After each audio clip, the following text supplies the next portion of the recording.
성공한 부동산 중개인, 사랑하는 아내, 그리고 갓 태어난 딸. 겉보기엔 평범하고 행복한 가정이었습니다. 어느 날 남편이 갑자기 사라졌습니다. 전화는 받지 않고 오직 문자로만 대화가 가능했습니다. 그 사이 아내는 인터넷 방송에 빠져 남자 BJ에게 6천만 원이라는 거액의 돈을 쓰게 됩니다. 사라진 줄 알았던 남편은 15개월이 넘게 줄곧 집안에 있었습니다. 2023년 3월 9일 장모님은 딸의 집을 방문하고 거기서 사라진 사위를 발견하게 됩니다. 팡홍웨이는 1991년생으로 안우이성 화이난시 출신이며 세 형제 중 둘째였습니다. 팡홍웨이의 집은 가난했기 때문에 부모님은 자식이라도 잘 키워 가난에서 벗어나고자 노력했습니다. 팡홍웨이는 세 형제 중 가장 똑똑한 아들로 고등학교 졸업 후 수저우 대학에 합격하며 가족들의 자랑이자 희망이 되었습니다. 하지만 2015년 졸업 후 첫 직장은 기대에 못 미쳤습니다. 이후 몇 번의 이직 끝에 부동산 중개회사에 들어가 부동산 중개인으로 일하게 되었습니다. 그리고 여기서 팡홍웨이의 능력이 발휘되기 시작합니다.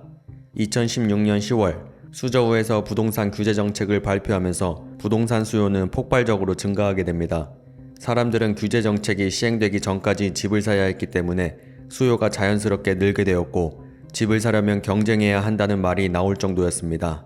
이때 팡홍웨이는 많은 고객을 유치했고 계약 성사율도 매우 높았습니다. 영업 능력까지 뛰어나다 보니 실적이 좋아 남들보다 빠르게 승진하게 됩니다. 팡홍웨이는 자신의 커리어에서 승승장구하는 동안 사랑도 동시에 찾아오게 됩니다. 2016년 입사 후 그는 자신보다 2살 어린 동료 차동리를 만나게 되었고 둘은 점점 가까워지며 결국 연인 사이가 되었습니다. 차동리는 1993년생으로 수저우 토박이였습니다. 겉보기에는 말수가 적고 내성적인 성격이었지만 교류가 늘어나면서 두 사람의 감정은 점점 깊어졌습니다. 2017년 2월 20일 두 사람은 공식적으로 연애를 시작했습니다. 이후 그는 자신의 웨이보에 애인과 행복한 모습을 게시물로 자주 올렸습니다. 아이디 뒤에 여자친구 이름 이니셜을 붙였고 매달 20일마다 두 사람이 함께한 순간들을 기록했습니다. 특별한 날이 오면 이벤트도 준비하는 등 두 사람의 추억을 꼼꼼히 기록하며 그야말로 달콤한 연애에 푹 빠져 있었습니다. 하지만 차동리는 자신의 계정에 남자친구만큼 적극적인 모습을 보여주지 않았습니다. 그녀의 계정엔 주로 자기 일상만 기록돼 있었고 대부분은 연예인 관련 소식이나 일상에 대한 불만 그리고 간혹 욕설을 올리기도 했습니다. 남자친구와 관련된 글은 2018년 말 장하구 콘서트를 같이 간다는 글뿐이었습니다. 그것도 가장 앞자리 티켓을 구한 인증이었습니다. 웨이보에서 남자친구가 보여준 사랑에 대한 차동리의 반응은 현실에서 그녀가 남자친구에게 보인 태도와 크게 다르지 않았습니다. 사실 두 사람이 사귈 때 팡홍웨이의 형은 속으로 걱정했습니다. 차동리가 말수가 적고 자신의 집안 식구들에게도 늘 차갑게 대했기 때문입니다. 웃는 얼굴을 거의 본 적이 없어서 동생이 더 좋은 사람을 만날 수 있지 않을까 하고 생각했습니다. 하지만 이를 팡홍웨이에게 말할 수 없었습니다. 여자가 수저우 토박이에다 집은 재개발로 보상받은 상황이고 집안 형편도 훨씬 나았기 때문이었습니다. 2019년 팡홍웨이는 그동안 모은 돈과 부모님의 지원을 더해 수저우에 집을 샀습니다. 그리고 그의 차동리가 임신했다는 사실을 알게 됩니다. 2020년 초 두 사람은 혼인신고를 마쳤고 같은 해 2월 3일 딸이 태어나게 됩니다.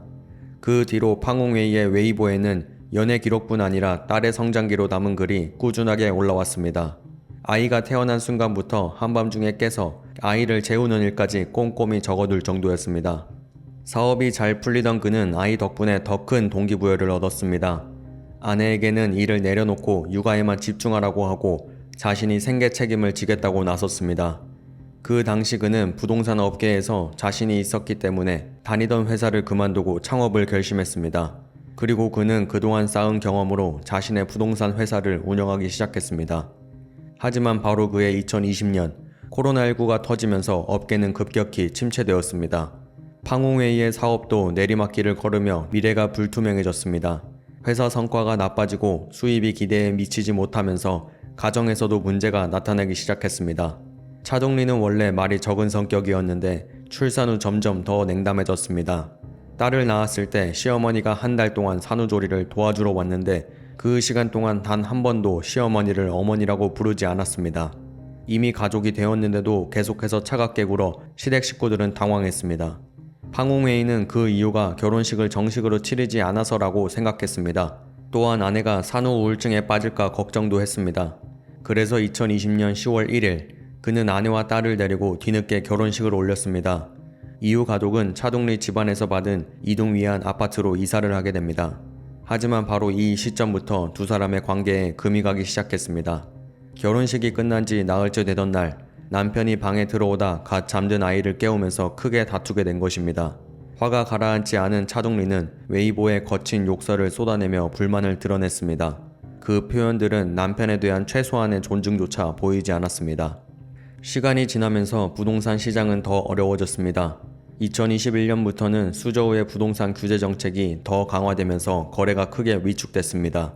업계 전반이 어려워지자 소규모 부동산 회사들은 줄줄이 문을 닫았고 팡홍웨이의 회사도 결국 버티지 못했습니다. 갑자기 가정 수입이 끊기면서 생활은 더욱 불안정해졌습니다. 그 시기에 차동리는 인터넷 방송에 빠져들기 시작합니다. BJ에게 돈을 퍼붓는 데서 오는 1등 팬의 쾌감을 멈추지 못했던 겁니다. 집안 수입이 사라진 상황에서 그녀는 남편 몰래 계속 돈을 쓰며 집안에 보이지 않는 재정 압박을 쌓아갔습니다. 2021년 두 사람은 인터넷에서 새 길을 찾아보려 했습니다. 9월 19일 인터넷 개인 회사를 설립하고 맛집 탐방 콘텐츠 라이브 커머스를 계획했습니다. 하지만 반응은 미미했고 몰래 영상 조회수를 조작하는 일까지 했지만 상황은 나아지지 않았습니다. 그러던 중 팡홍웨이는 아내가 BJ에게 거액을 쓰고 있다는 걸 알게 되었습니다. 2021년 10월 그의 아내는 BJ에게 수십만 위안을 썼다고 털어놨습니다.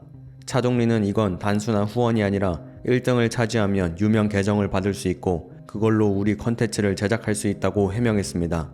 하지만 결과는 달랐습니다. 돈은 돈대로 다 쓰고 약속했던 계정도 받지 못했으며 그 돈은 전부 대출과 빚이었습니다. 팡홍웨이는 결국 결혼 전 가족과 함께 산 집을 팔고 모아둔 돈과 함께 빚을 갚았습니다. 집을 판 사실을 알게 된 팡홍웨이의 집안은 도무지 이해할 수 없었습니다. 그제야 그들은 부부가 경제적 위기에 처해 있다는 걸 실감했습니다. 2021년 12월 무렵 팡홍웨이의 가족은 팡홍웨이와 연락이 점점 어려워지는 걸 느끼게 됩니다. 전화를 받아주지 않았고 영상통화도 피했습니다. 누가 연락을 하더라도 문자로만 답장을 보냈습니다. 이상함을 느낀 어머니가 며느리에게 물어보자 차동리는 사업 투자에 실패해 빚을 졌고 남편이 채권자들을 피하려고 수저우를 떠났다고 설명했습니다. 사업이 잘 풀리지 않았던 건 사실이었기에 처음엔 가족도 그 말을 믿었습니다. 이후에도 팡홍웨이의 위챗은 가끔 업데이트되었고 가족이 위치를 물으며 위치 공유도 해주어 안심시키기도 했습니다. 그동안 차동리는 시부모에게 본인은 팡홍웨이와 계속 연락을 하고 있고 빚 문제만 해결되면 돌아올 거라며 안심시켰습니다. 그 후 2달 동안 팡홍웨이는 가족에게 돈을 요구하기 시작했습니다. 처음에는 가게 임대료가 밀려 급하게 3만 위안이 필요하다고 했고 또 한 번은 장모님께 빌린 4만 위안을 갚아야 한다고 했습니다.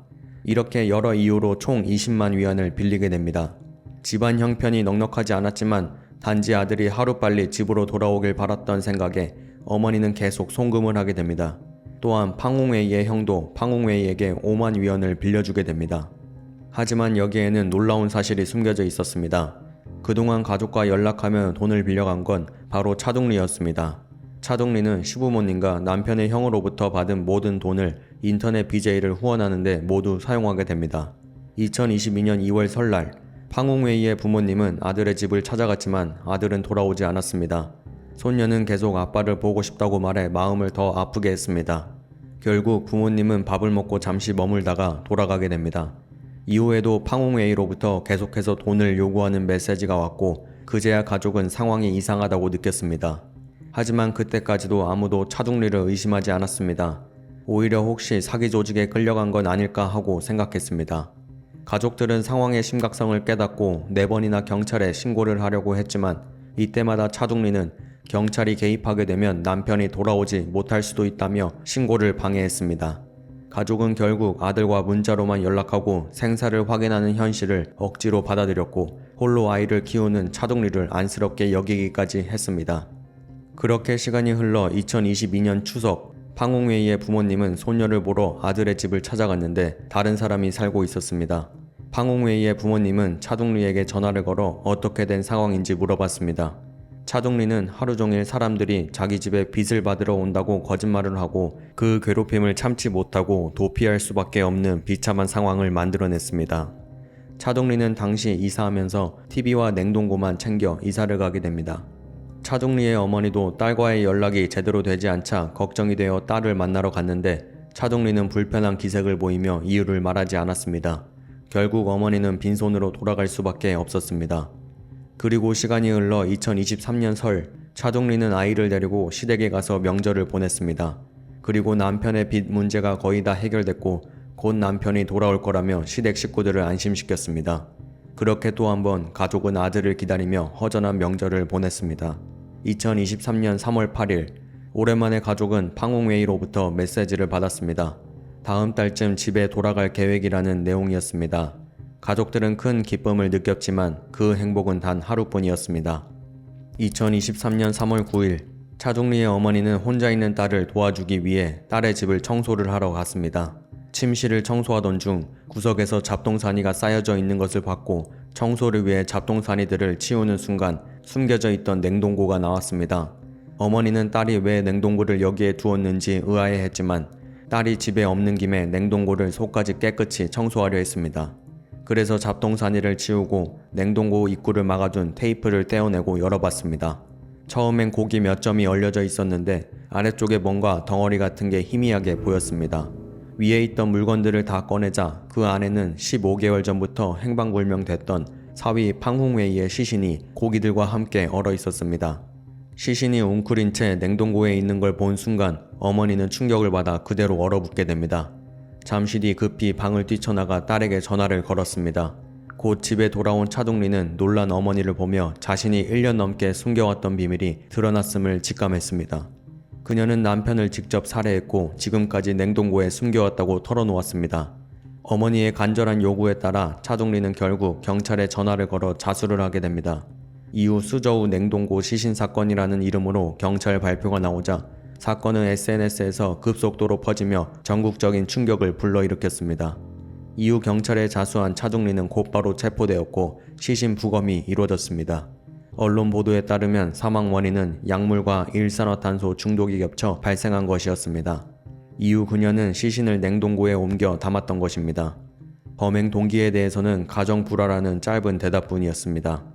이후 드러난 사실로 그동안 가족과 연락하며 돈을 빌려간 건 바로 차동리였습니다. 팡홍웨이는 이미 집안 냉동고 속에 웅크린 채 숨져 있었습니다. 남편이 죽은 뒤에도 그녀는 음악 BJ의 1등 팬으로 활동하며 팬 랭킹 1위에 올랐습니다. BJ는 그녀에게 특별 게시물을 올려 감사를 표했고 음악 작품에도 이름을 넣어 특별 팬으로 언급했습니다. 그녀 계정은 이미 플랫폼에서 군항 등급까지 올라갔는데 그만큼 최소 30만 위안 이상의 선물을 해야 얻을 수 있는 단계였습니다. 기록을 보면 그 BJ도 수저우에 살고 있었고 사건 직후 두 사람은 자주 교류했습니다. 가족 앞에서 늘 무뚝뚝하고 말없는 사람이었던 차동리는 그 BJ에게는 오히려 적극적으로 다가간 사실이 드러났습니다. 당시 차동리의 SNS를 보면 연애에 빠져 설레는 감정을 나타내는 글들이 많았습니다. 이미 숨진 남편에게 쓴 글은 아니었음이 분명했습니다. 이런 모습의 누리꾼들은 두 사람이 연인 사이였을 가능성을 의심했습니다. 여론이 거세지자 BJ 소속 기획사는 차동리가 후원을 하긴 했지만 30만 위안까지는 아니고 두 사람은 남편 사망 이후에야 알게 됐다며 사건과 무관하다고 해명했습니다. BJ 역시 그녀가 유부녀인 줄 몰랐다는 짧은 답변만 남겼습니다. 차동리는 남편의 시신과 함께 살며 인터넷에서 계속 활발히 활동했습니다. 맛집을 다니고 게임을 하고 여행을 하며 글과 사진을 올렸습니다. 마치 아무 일도 없다는 듯 살아갔습니다. 겉보기엔 조용하고 착해 보였던 그녀가 살인을 저지르기까지 경제적 압박과 감정적 불만이 크게 작용한 것으로 추정했습니다.